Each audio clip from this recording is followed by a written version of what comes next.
Olá, sejam muito bem-vindos à semana de Marketing e Vendas para agências e consultorias. Essa é uma iniciativa da Clint Hub em parceria com a Brad Nacional e a agência ProMais. Meu nome é Estevão Soares e durante essa semana estou conversando com diversos especialistas do mercado para a gente poder desvendar quais são esses principais desafios e entregar soluções para que vocês possam aplicar no dia a dia também. Antes da gente começar hoje, eu tenho dois recados super importantes. O primeiro que você viu que tem uma porção de eventos incríveis, palestras insanas aí para você assistir.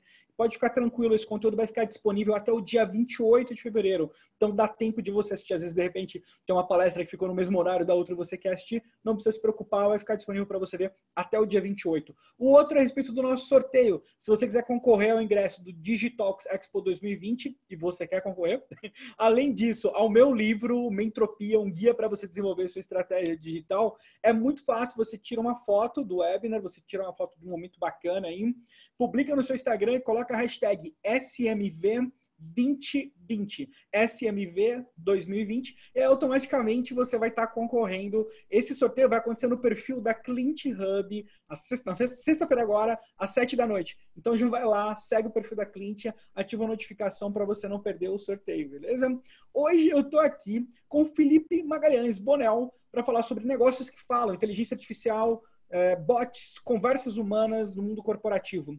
Ele é comunicólogo, graduado pela Pontifícia Universidade Católica de São Paulo, com 7 anos de experiência em criação de produtos digitais, sendo 4 desses voltados exclusivamente à criação e treinamento de interfaces conversacionais. Colocou de pé projetos relevantes para algumas empresas bem incríveis, como Motorola, Gol, Vivo, Votorantim Metais e outros grandes nomes do mercado. Hoje ele é professor do curso de chatbots na prática, na CoSchool, e Product Manager do Builder de Flows e Chatbots da Zenvia. Seja muito bem-vindo, Felipe. Super prazer ter você aqui. Muito obrigado. O prazer é recíproco, Estevão. E queria dizer aqui que, quando você estava falando, eu já tirei a minha fotinha para concorrer a esse livro, esse ingresso, porque é de meu interesse. Bacana, sensacional. Eu vi aqui, você é professor na CoSchool, conhece o Cristiano Santos? Ainda não. Na verdade, eu entrei para a CoSchool no finalzinho do ano passado e o meu curso de chatbot na prática vai rolar, acho que de 17 a 21 de março, lá, se eu não me engano. Me escaparam as datas agora, mas por volta dessa semana aí. Bacana, Então, bacana. eu ainda não comecei de fato a dar aula lá, embora eu seja, mas não esteja professor. Sim, quando eu estiver por lá, dá um abraço no Cristiano Santos, você vai querer conhecer ele. Ele dá aula de Darei sim, LinkedIn. com certeza. E, Digo que poxa, com você mandou um certeza vai abraço ser para ele. fantástico. Pode deixar, valeu. Hoje, por que sim, bots teve esse boom todo? Fala para mim, por que tem tantos projetos cognitivos? E acho que era legal até você definir o que são projetos cognitivos conversacionais, mas depois que você definir, fala para mim por que tantos deles falham hoje em dia. Tá, deixa eu te contar uma coisa. Foi feito um levantamento pela consultoria IDC no comecinho desse ano, finalzinho do ano passado, eu não vou me lembrar precisamente qual a data, que dizia que cerca de 70% dos projetos de inteligência artificial, de interfaces conversacionais, falhavam, e aí tinha uma série de motivos do porquê que isso acontecia. O principal motivo, na verdade, era a falta de dados que ela era coletada pela equipe responsável pelo projeto na hora de se desenhar os modelos de treinamento para esses algoritmos. Outros 25% desses 70% que falham aconteciam por falta de profissionais qualificados no mercado para trabalhar com esse tipo de interface, e cerca de 23% desse composto total aconteciam por expectativas muito elevadas versus realidade do mercado. Fato é que a gente está vivendo num momento em que essas tecnologias começaram a cair mais no entendimento popular, as pessoas pararam de se empolgar tanto com elas, mas até hoje existe um deslumbramento próximo da feitiçaria. Então, não é incomum você ouvir por aí possíveis clientes falando sobre instalar um machine learning para que eles nunca mais tenham que desenhar um fluxo. E aqui eu fiz aspas reais de um cliente meu, cuja identidade eu vou manter em sigilo, naturalmente. E, sei lá, deixaram Deep Learning resolvendo meus problemas enquanto eu vou tirar umas férias na praia. Eu não culpo essas pessoas por pensarem, falarem isso, porque muito dessas ideias, na verdade, surgiu por causa do próprio marketing que nós, profissionais das plataformas de comunicação e das plataformas conversacionais, fizemos em cima dessas tecnologias. Talvez até, e eu vou falar uma coisa que talvez me crie alguns inimigos no futuro, por uma falta de entendimento nossa. Quando eu entrei nesse negócio, eu particularmente era muito mais ignorante do que eu sou hoje. Eu acho que muitos de nós tivemos a capacidade de aprender e de se atualizar, de se refrescar e de poder estudar bastante sobre o que move de fato um chatbot, um assistente de voz, um assistente inteligente e o que faz com que eles de fato funcionem. E agora, para te responder em curtos termos, Estevão, se tem 3 coisas que são pilares indispensáveis na construção de um assistente virtual, na construção de um chatbot que realmente consiga atender as necessidades dos clientes, que realmente consiga resolver problemas de forma inteligente e automatizada, esses pilares são conhecer o usuário com quem você está falando, conhecer a fundo o público que você está impactando, qual é o perfil desse tipo de pessoa e qual é a melhor forma de você trocar informações com essa pessoa, desenhar uma estratégia que seja consistente e gastar muito tempo pensando nessa estratégia e ter dados para alimentar a inteligência artificial e colher dados sobre o comportamento dos usuários para conseguir garantir uma melhoria contínua. Acho que são 3 características que não podem faltar em qualquer projeto ou produto de IA, de conversação, de bots, enfim, que precise dar certo, sabe? Pô, fantástico, fantástico. Bem quebrado, bem posicionado. E assim, a gente olhou esse prisma dos projetos que falham, normalmente por conta de alguma deficiência nesses pilares que você colocou, mas o oposto, assim, qual que é o segredo aí dos projetos que eles dão certo? Olha, eu acho que o oposto pode estar um pouquinho implícito no que eu falei, mas é sempre importante também, né, nessa etapa toda, pensar que nada está implícito para o usuário final ou para a pessoa que está assistindo, não é mesmo? Então, eu acho que os projetos que eu vi darem certo foram projetos que buscaram entender quais eram as dores reais dos clientes, buscaram estabelecer uma empatia real, e quando eu falo de empatia, eu não estou querendo usar nenhuma buzzword corporativa do momento, não, eu estou falando do ferramental clássico do User Experience Design, do mapa de empatia, de entender quem é a pessoa, o que ela fala, o que ela escuta, quais são as dores dela, quais são os ganhos possíveis que ela precisa ter ali, com quem essa pessoa se relaciona. Enfim, realizar esse exercício, conhecer o seu público-alvo, entender o que o produto é, o que ele não é, o que ele faz, o que ele não faz, estabelecer uma visão consistente dele, criar uma persona que consiga espelhar aquela persona de usuário, mas para ser uma persona de um bot, que consiga se comunicar de maneira verossímil e consistente com esse usuário, desenhar fluxos que aquele usuário consiga entender, que ele consiga navegar bem, sejam eles fluxos mais travados, fluxos por botões, aí como alguns bots menos robustos trabalham para resolver. E aí eu abro um segundo parênteses, que é você não precisa sempre de inteligência artificial para tudo. Embora eu seja um pouco fundamentalista do processamento de linguagem natural, eu também acredito que não seja algo que as pessoas precisem ter para que o projeto dê certo. Depois a gente entra nisso. Onde é que eu estava mesmo? Fluxos consistentes e dados de performance. Entender como é que as pessoas estão interagindo com aquele bot, entender como é que elas podem interagir melhor, entender o que funciona, o que não funciona, principalmente. Olhar e ter a humildade, o atino para entender que, ok, isso aqui pode mudar, isso aqui pode evoluir, e o produto nunca vai estar pronto, no fim das contas. Mas quanto mais ciência você tiver de que o produto nunca vai estar pronto, mais você vai poder olhar para esse usuário, colocar ele em primeiro lugar e trabalhar para resolver os problemas dele de maneira bem propositada e bem estruturada.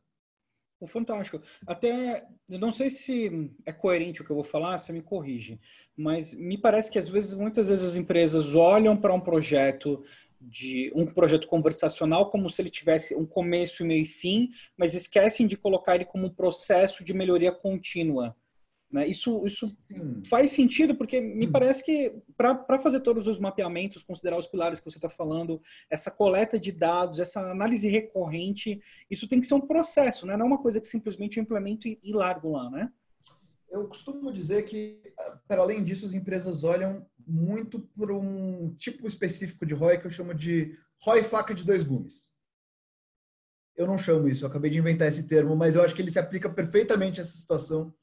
Eu acho que o exemplo mais interessante que eu vou dar é o das URAS, que foram, que já são tecnologia mais, não vou dizer mais antiga, porque na verdade o primeiro chatbot foi inventado em 1966, que era o projeto ELISA, que era um chatbot que rodava num desses computadores universitários do tamanho de uma sala, e que ele na verdade colhia inputs de texto e simulava ser uma psicoterapeuta. É bom, considerando as sessões de terapia que eu tenho, eu imagino que deva fácil simular ser um psicoterapeuta. Brincadeira, eu tenho muito respeito por isso. Minha mãe é psicoterapeuta também. É uma profissão que eu super respeito e que faz bem para a cabeça. Recomendo que todo mundo um dia frequente no divã. Mas, como eu estava dizendo, esse primeiro bot foi inventado em 1966. Então, processamento de linguagem natural e interfaces conversacionais não são nenhuma novidade para a raça humana. O que mudou desse tempo para cá foi justamente a nossa capacidade de processar e de dar escala para esses dados. Mas, de novo, isso é um tópico para depois. O que eu estava dizendo é o seguinte: URAs que se popularizaram principalmente nos anos 90 são adotadas por empresas na medida como uma forma, na verdade, de maximizar a retenção do usuário no atendimento virtual. E, na maioria das vezes, essas URAs executam bem essas funções. Elas conseguem resolver o problema do usuário naquele canal mesmo. Então, se eu ligo para a minha operadora telefônica e, sei lá, peço uma segunda via de boleto, imediatamente, digitando os números no teclado ali, eu consigo, em menos de 2 minutos, receber um SMS com o código de barras ali que eu preciso pagar e está tudo resolvido. Eu não precisei falar com ninguém, eu resolvi o problema por conta própria. Puta, lindo e maravilhoso. Agora, quando você quer maximizar a retenção sem pensar de fato qual é a dor do usuário, e você cria dead ends para que essa retenção aconteça, você está de fato maximizando a sua economia com o atendimento humano, mas por outro lado você está jogando o seu NPS, a sua experiência e até a sua imagem no mercado no lixo. A longo prazo, qual é o retorno que isso dá para a gente? Vamos pegar um exemplo. Eu ia me esforçar ao máximo para não citar nomes, mas eu acho que nesse caso a gente já está lidando com o domínio público. O robô da NET. O robô da NET é uma URA das mais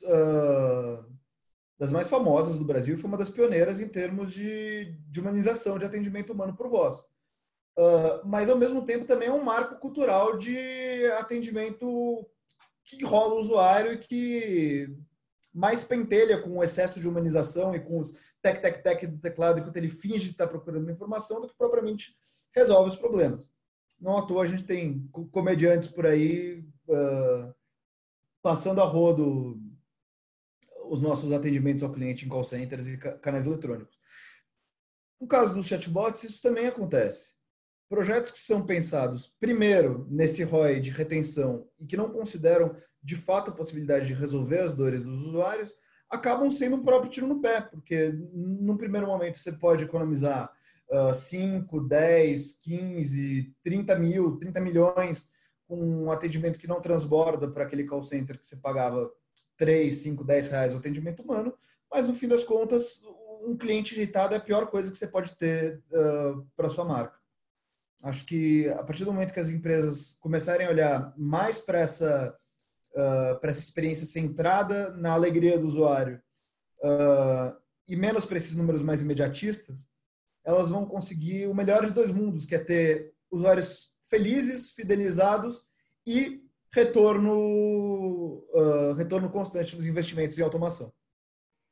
Fantástico. Eu vou aproveitar para te fazer duas perguntas, na verdade. Primeiro, para quem não tem familiaridade com inteligência artificial, se você puder explicar brevemente o que seria processamento de linguagem natural, porque eu acho que ajuda o pessoal a entender. Perfeito. Porque acho que é uma concepção muito errada que tem no mercado, Assim, tipo, a pessoa às vezes acha, a empresa, que usar um bot, o bot é inteligência artificial, Não. entendeu? Rola muito disso. E depois eu queria que você complementasse falando, tipo, eu realmente preciso de inteligência artificial no meu negócio? Então, vamos lá. Que bom que você perguntou isso, até porque existe mesmo essa confusão entre chatbot e inteligência artificial. E ok, porque eu acho que eu acho que é cognitivamente razoável que se confunda isso. A inteligência artificial é um leque amplo de tecnologias que, basicamente, a partir de conjuntos algorítmicos, matemáticos, consegue permitir que as máquinas interpretem ou tomem decisões muito parecidas com as que os humanos tomariam. Você tem diversas tecnologias dentro desse leque. A forma como as máquinas aprendem a tomar essas decisões pode ser supervisionada ou não supervisionada, e a gente está falando de machine learning, que contempla modelos que podem ser tanto supervisionados quanto não supervisionados, e deep learning, que aí eu não sou a melhor pessoa para falar nisso, até porque eu não tenho tanto academicismo nesse sentido, mas funciona a partir de redes neurais que conseguem se retroalimentar de inputs que elas vão recebendo, e na maioria das vezes, não todas, conseguem funcionar sem o supervisionamento de treinamento humano.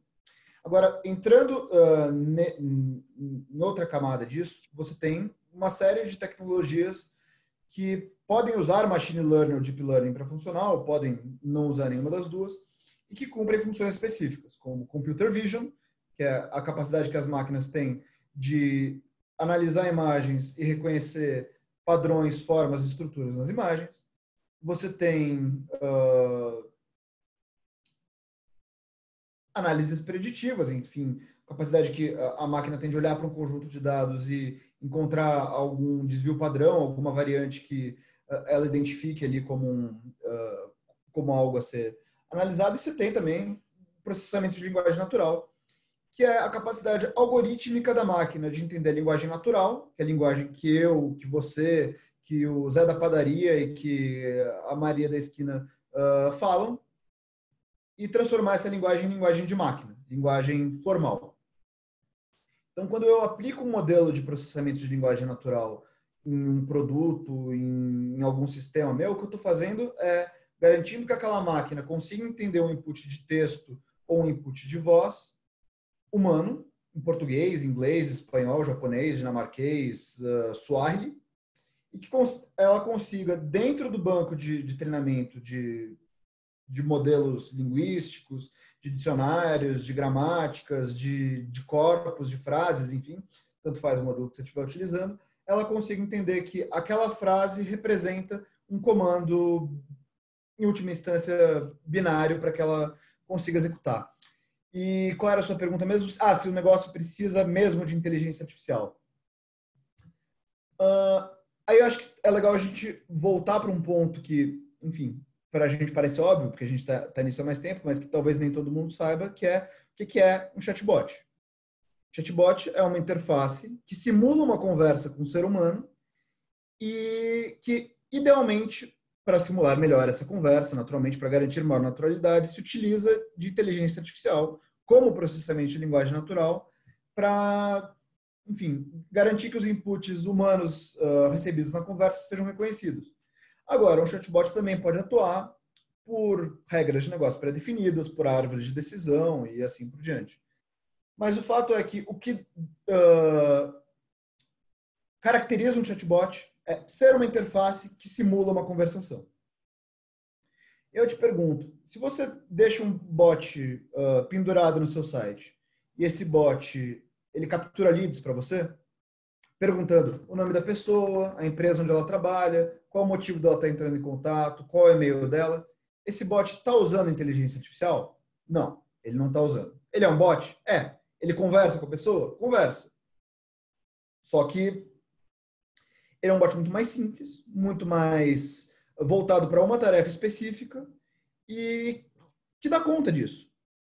E aí é um paralelo que eu costumo fazer. Se você mora numa rua, seus filhos estudam numa escola na frente da sua casa e você trabalha 2 quadras de onde você mora, você precisa investir dinheiro numa picape 3.0 movida a diesel ou você pode pensar então a bicicleta e investir o seu dinheiro em outras coisas. A mesma coisa serve para o propósito para o qual você está desenhando um chatbot ou adotando uma interface conversacional.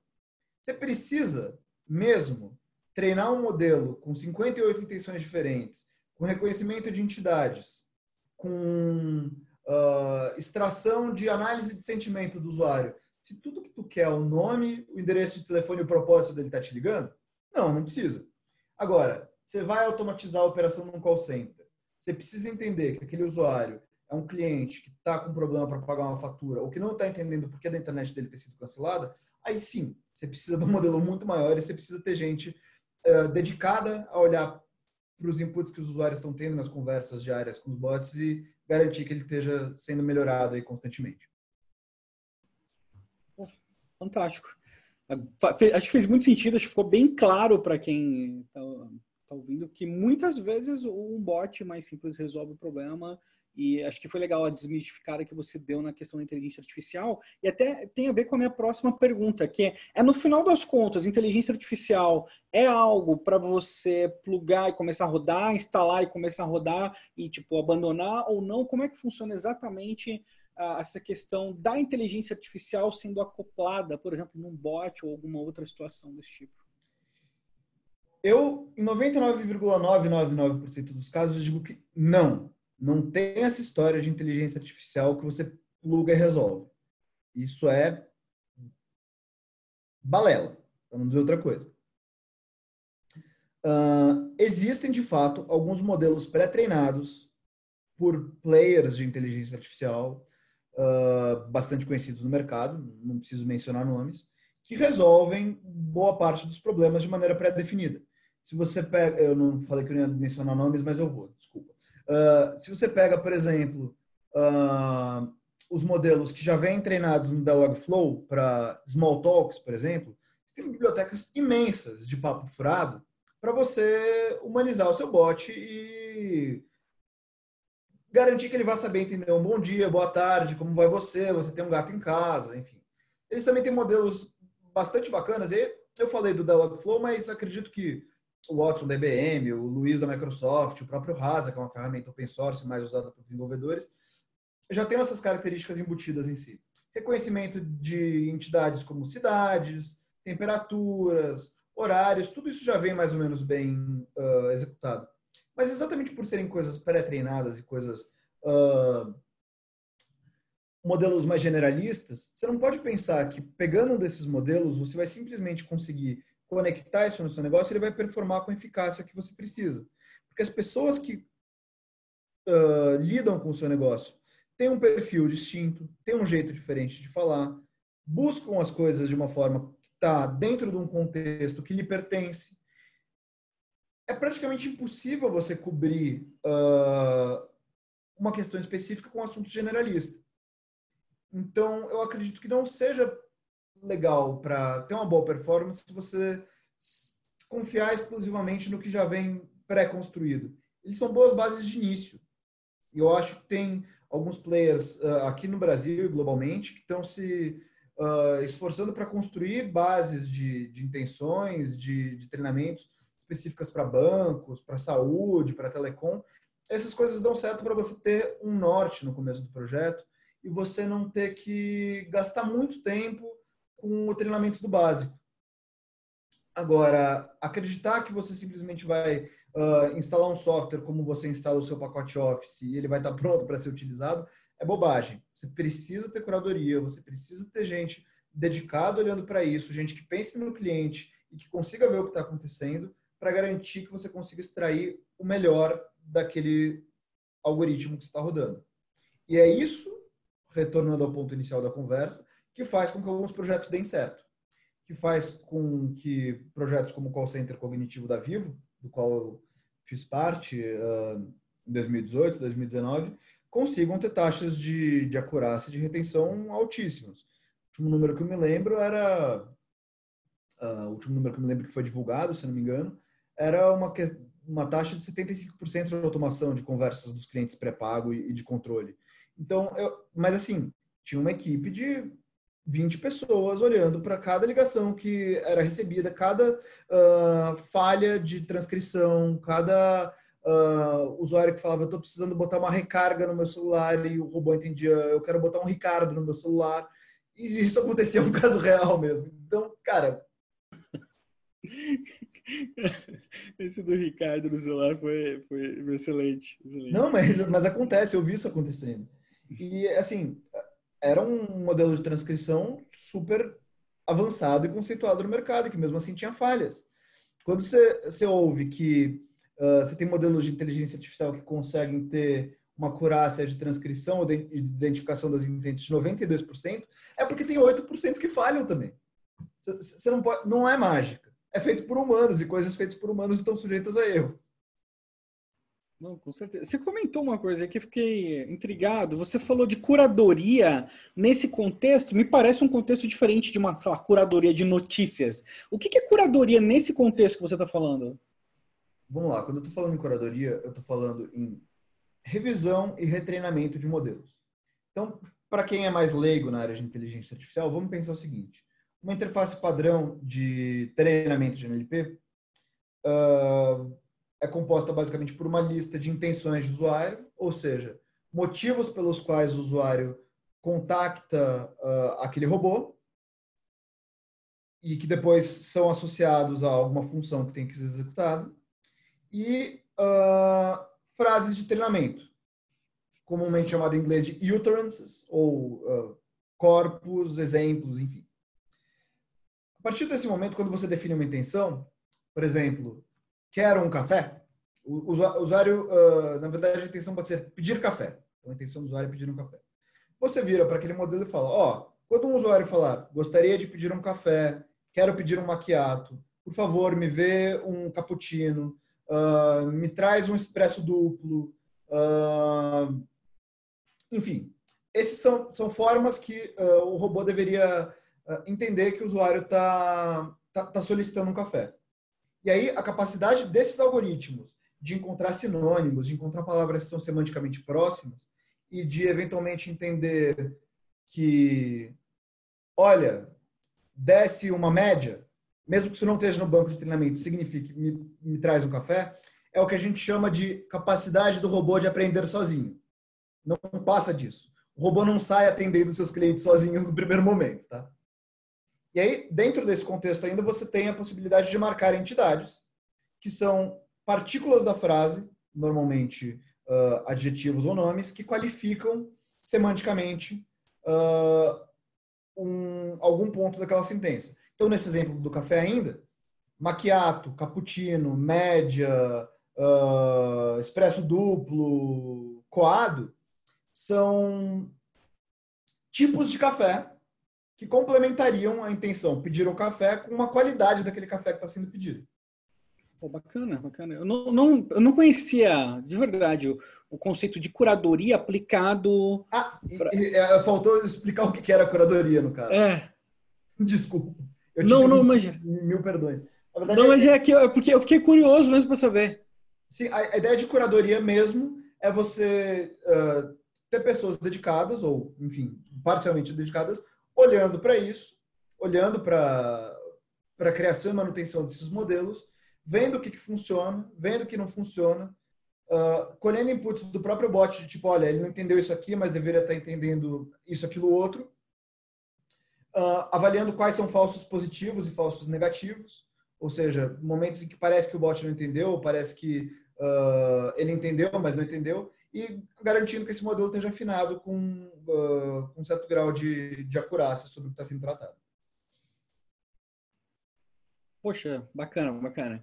Então, até o que você falou antes deu a entender um pouco isso, agora ficou um pouco mais claro, bem interessante, bem bacana. E, assim, dentro desse contexto de bots, de linguagem de processamento natural, da curadoria, de todos os pilares que você colocou, onde que entra a voz nisso tudo? Porque a gente está vendo o que está acontecendo com a voz, é uma coisa assustadora, né? O volume de dados sendo utilizados, sendo aplicados, o volume de buscas, interações, áudio como interface, né? Como que entra a voz nisso tudo? Vou aproveitar para recuperar o momento da nossa conversa. Assim que o Estevão ligou a câmera, eu vi um Google Home ali atrás. A primeira coisa que eu virei e falei foi OK, Google, na tentativa de ativar e controlar o assistente de voz do Estevão daqui de onde eu estou.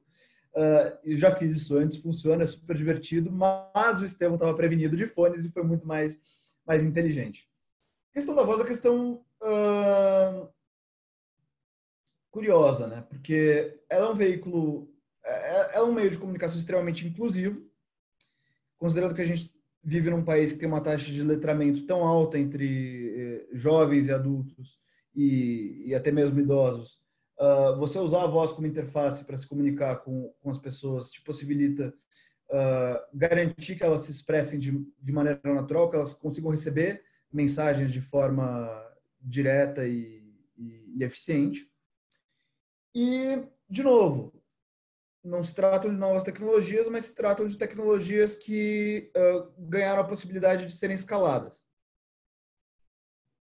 Então, você pode pensar desde assistentes de voz complexos que automatizem operações de call center, você pode pensar em aplicativos e skills que rodam dentro de assistentes pessoais ou caseiros para resolver problemas específicos, como, por exemplo, a possibilidade de você pedir uma pizza pelo seu assistente Google Home ou chamar um Uber pela Alexa, coisas que já estão acontecendo hoje. Eu costumo dar o seguinte exemplo. Cara, eu moro num apartamento pequeno e, por vezes, eu tomo um café de manhã antes de sair para o trabalho, estou lavando a louça e me pergunto o que será que eu devo vestir. Eu não seco minha mão e olho para a previsão do tempo. Eu viro e falo, Alexa, me diz qual a temperatura que vai fazer em São Paulo hoje. Isso já economiza 40, 50 segundos do meu tempo, que são pouca coisa, mas são maravilhosos para o cotidiano. Estou dando como exemplo as aplicações de inteligência artificial na voz, mas a gente pode pensar também em possibilidades um pouquinho mais diretas para o negócio. Hoje, a Zenvia, depois que adquiriu a Total Voice no começo do ano passado, tem uma série de APIs e de protocolos de voz que estão à disposição para que as pessoas montem soluções por conta própria. E isso vai desde você poder criar robôs de voz automatizados mesmo, com a possibilidade de transcrição de texto, reconhecimento de fala e inteligência artificial para realizar as orquestrações, quanto você realizar disparos de ligações, seja para se integrar com algum dispositivo de IoT da vida, para avisar o presidente da empresa que o escritório está pegando fogo, seja para, sei lá, cobrar um boleto que está vencido do seu consumidor que esqueceu de pagar a conta. Assim, o grande lance é, a gente está num movimento que surgiu com as plataformas de comunicação, a Twilio lá fora, principalmente, nos Estados Unidos e expandindo para o mundo, a MessageBird na Europa, junto com a Sync, e a Zenvia aqui no Brasil, que é fornecer ferramentas para que as pessoas consigam transformar em commodity a comunicação direta com os usuários e clientes. Então, a partir do momento que se transformou em alguma coisa comoditizável e passou a ganhar relevância, as pessoas entenderam que, por ser um canal inclusivo, por ser um canal tão natural do ser humano, né? Afinal de contas, a nossa primeira tecnologia, de fato, foi a nossa capacidade de se comunicar. O mundo é dividido entre pré-história e história. A história é justamente o momento em que o ser humano ganha consciência de si e consegue registrar o que acontece ao seu redor, manter a linguagem como tradição, seja ela oral ou escrita, a gente consegue acessar muito mais facilmente as pessoas, entende? E eu acho que a voz tem um grande valor justamente por causa disso. É uma coisa que é próxima, é uma coisa que é humana, é uma coisa que é eficiente. Sim. Faz bastante sentido. E, assim, para a gente partindo para o encerramento, queria que você... Como que fica esse contexto no cenário de, assim, sou agência, sou consultor? Como esse cenário que você colocou hoje de forma tão bacana para a gente impacta diretamente quem é agência, quem é consultor, quem é freelancer de marketing digital, por exemplo? Olha, eu acho não, porque eu não perdi nada. Eu penso Isso era uma professora que eu tinha quando eu estava na sétima série. Era uma senhorinha japonesa. Ela andava com um chaveiro gigantesco para jogar nos alunos que não estavam prestando atenção na aula. Teruco, muito obrigado por tudo. Que ela sempre dizia, você não acha nada porque você não perdeu nada. Você pensa porque pensar é um exercício do ser humano. Pensa, logo existe. Enfim, trouxe de kart para discussão desnecessária. Boa professora, boa professora. Boa professora, ela sinto saudades. Eu penso que no mundo em que a gente está vivendo, toda agência, toda consultoria de comunicação precisa se tornar não uma software house, mas uma implementadora digital de alguma forma. Porque hoje a maioria dos produtos que se compra, quando você está pensando em se comunicar com o cliente, é justamente estabelecer um canal de comunicação que seja pertinente, que seja relevante e que funcione para os usuários. Então, sob esse aspecto, ter por perto plataformas que habilitem a construção desses canais, sejam eles automatizados, como em formato de chatbot, sejam eles disparos de voz, de SMS, recepções no WhatsApp, ou transbordos para atendimentos humanos em ferramentas de contact center mesmo, são a garantia de que o negócio dos seus clientes vai prosperar. Existe um levantamento que foi feito pela InsideSales.com e publicado na Harvard Business Review, ano passado, retrasado, se não me engano, 2018, que dizia que a chance de você perder um lead se você passa mais de 5 minutos sem responder o primeiro contato dele é de 10 vezes. Quando você passa 10 minutos, esse número sobe para 400 vezes. Então, a gente vive numa área muito imediatista. Garantir estratégias de comunicação que sejam diretas, que sejam eficientes e que consigam dar a resposta que aplaque a ansiedade que as pessoas têm dentro de si nesse século XXI tão doloroso que a gente vive, são a chave para garantir que negócios prosperem bem e que eles consigam sobreviver ao mundo dinâmico que a gente vive hoje. Acho que é isso. Bacana, faz todo sentido. Faz todo sentido. Obrigado. Ótima citação nessa pesquisa. Vi ela recentemente, inclusive, até coloquei uma parte dela num dos episódios do podcast. E é assustador, na verdade. A minha reação na hora que eu vi essa pesquisa foi de ficar muito assustado, porque se você não tiver uma solução com você não está preparado para responder isso, para lidar com esse volume, né? Então, fantástico, cara. Obrigadão aí do bate-papo. Queria te agradecer aí pelo seu tempo, por todas as dicas super preciosas que você deixou. E o pessoal que quiser conversar mais com você, quiser te encontrar aí nas redes sociais, ou também seu e-mail, não sei, de repente, como é que o pessoal faz para te encontrar? Olha, eu acho que para conseguir conversar sobre esses temas comigo, o mais indicado é me procurar no LinkedIn. Se eu não me engano, o link é aquele linkedin.com/felipe.magalhães.bonel com L. Acredito que no próprio site da Clint Hub esse link deva estar disponibilizado. Ou se eu jogar na busca ali Felipe Magalhães Bonel, você deve me encontrar. Também não é raro me ver arranjando briga ou entrando em alguma discussão a respeito de trabalho moderno, de plataformas de comunicação nessa rede social. Eu ando bastante ativo. Que bacana. Mas estou por lá e também estou aqui sempre pela Zenvia, porque afinal de contas peguei essa missão aí recentemente de tocar a plataforma de chatbot e o Flow Builder, não só reservado para conversas, mas para automações de modo geral, faz uns 2 meses e estamos botando muita energia nisso ultimamente. Que bacana, sensacional.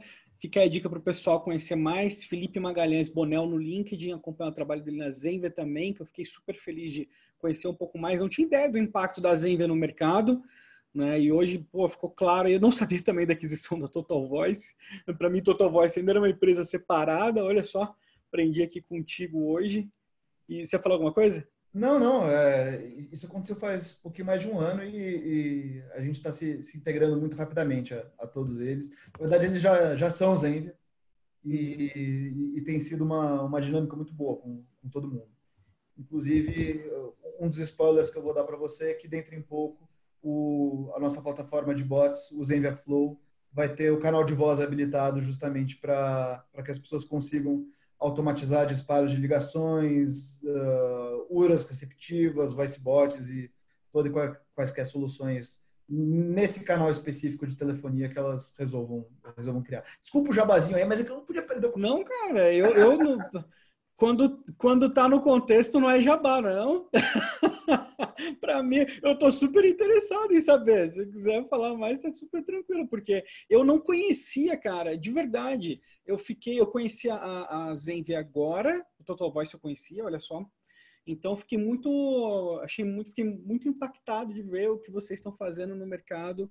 E essas ferramentas, cara, ainda mais para quem fornece serviço de marketing digital, eu acho que é muito bacana para olhar para a Zenvia como uma baita parceira de negócios. Inclusive, na verdade, a gente está desenvolvendo muito fortemente uma estratégia de trazer parceiros implementadores e agências que queiram se utilizar das nossas ferramentas para construir suas soluções. Porque, no fim das contas, a gente está atuando muito menos como consultoria, pegando muito menos projeto do que, na verdade, criando essa rede de relacionamento com parceiros aí e capacitando eles para construir ferramentas, quer dizer, produtos, na verdade, com as nossas ferramentas, sejam elas APIs, sejam elas ferramentas visuais ou de disparo, enfim, que consigam agregar valor aos seus negócios. A gente está se posicionando como CPaaS, né? Communications Platform as a Service, e como uma fornecedora de middleware para permitir que as empresas consigam se conectar no WhatsApp, do qual a gente é fornecedor oficial agora, parceiro homologado finalmente, em voz, aplicativos de mensagem, enfim. A gente está correndo aí para habilitar a maior quantidade de canais possíveis para os nossos clientes, porque a gente entende que isso é uma forma importante de adquirir valor no mercado.